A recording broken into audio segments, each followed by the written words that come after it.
가만 놔뒀다는 게 좀 이상하거든요. 뭔가 조치를 취했어야 되는 거 아닙니까?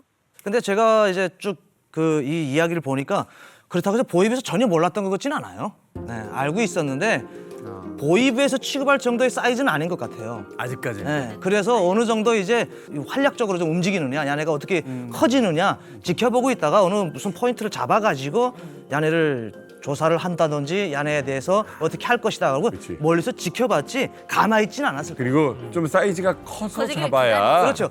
작은 거 잡으면 성과가 없어요. 아직까지는 이게 뭐 사회를 위협할 조직은 아니고 그냥 동네 의협심 있는 애들 몇 명이 그냥 장마당에서 좀 그런 놀이 하는 것 같은데 좀 항상 보이부 지켜보자 이 출신, 정도. 보이부 출신들이 하시는 말씀이 그거더라고요. 왜 그때 잡지 않았냐? 아니 돼지고기도 살 키워야 목 맛있지 않냐? 그러니까 이것도 키울 때까지 기다렸다가 잡는 게. 그리고 또 성도파가 이제 안전원이나 보이지더원들이 가만 냅뒀던 이유가 처음에는 안전원들이나 보이지더원들의 그 뭐예요 뒷조사까지 해가지고 그 빌미까지 뭔가 누구한테 가서 삥 뜯었다더라 이런 것까지 알고 얘네가 역으로 위협했을 수도 있어요. 그렇죠. 그리고 또 제가 알기로는 이 성도파에 있는 그 친구들 중에 여럿이 보이지더원 자녀들도 있었다고 알고 있거든요. 그렇다 보니까 함부로 처음에는 건드릴 수 없었던 것 같아요. 그러다가 점차적으로 커지지 않았나 싶어요. 네. 자, 실제로 저희 이만갑 측에서 그 김성도 씨의 가족을 취재를 했습니다. 근데 이런 얘기를 들었다고 해요. 그러니까 안전부에서는 눈에 가시. 근데 너 한 번만 걸려라.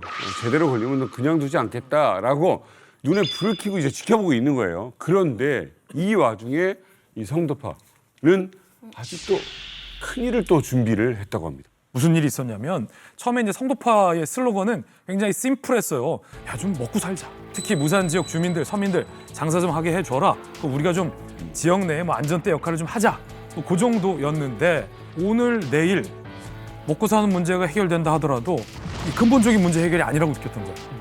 고난의 행군은 나아질 기미가 보이지 않지? 따지고 타고 들어가 보면 저 김정일까지 문제 인식이 도달하게 된 거죠. 앞길이 창창한 청년들한테 희망이 그려지지 않은 그런 문제의식까지 성도파가 인식하기 시작을 한 거죠. 그래서 성도파가 먹고 사는 문제를 뛰어넘어서 무언가 이제 슬로건이 정치적인 슬로건이 하나씩 등장하기 시작합니다.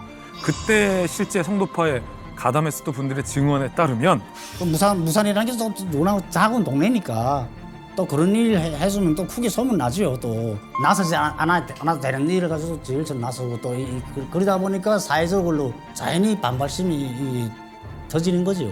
그래 우리 어떻게 하나 정부를 뒤집어 엎고 이런 썩은 사회를 뒤집어 엎고 청진 평양까지 어떻게 하나 진출하자 이렇게 강령을 내서 했던 것입니다. 일종의 어떤 정치적인 쿠데타까지 꿈꾸게 된 거죠. 성도파 시작이 한 100여 명이었는데 평양 장악하자, 무산을 넘어서 청진으로 가자라는 슬로건이 나왔을 때 성도파 일원이 한 수백 명에 달했다. 쫙 불어나기 시작한 거고 사실은 지역에서 이 정도 조직이 불어나면 김성도가 무슨 생각을 갖고 있는 것과는 지금부터는 무관한 거예요. 그렇지. 완성이 생기죠. 부산군에서 이 슬로건은 되게 유명해요. 무산을 성도군으로, 청진을 성도 청진으로, 평양을 성도 평양으로 만들자. 이게 슬로건이 진짜 진짜 대단한 슬로건인데 이게 정말 유명하고 정말 위험한 이유가 그 당시는 밥 먹듯이 사형을 집행하던 시기였단 말이에요. 근데 이렇게 위험한 발언을 한다? 이건 진짜 죽으려고 작정을 한 거죠, 뭐. 어차피 가만히 있으면 굶어 죽는데 굶어 죽을 바엔 한번 들고 일어나자 보자.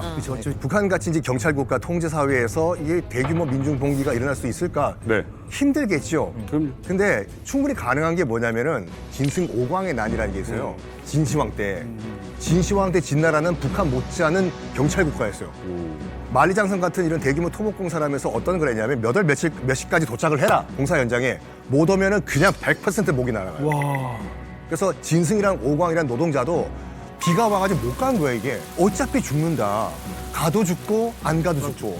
이럴 바에는 모인 거예요, 같은 노동자들. 야, 어차피 우리 죽을 건데 한 번에 들고 일어나서 죽어보자.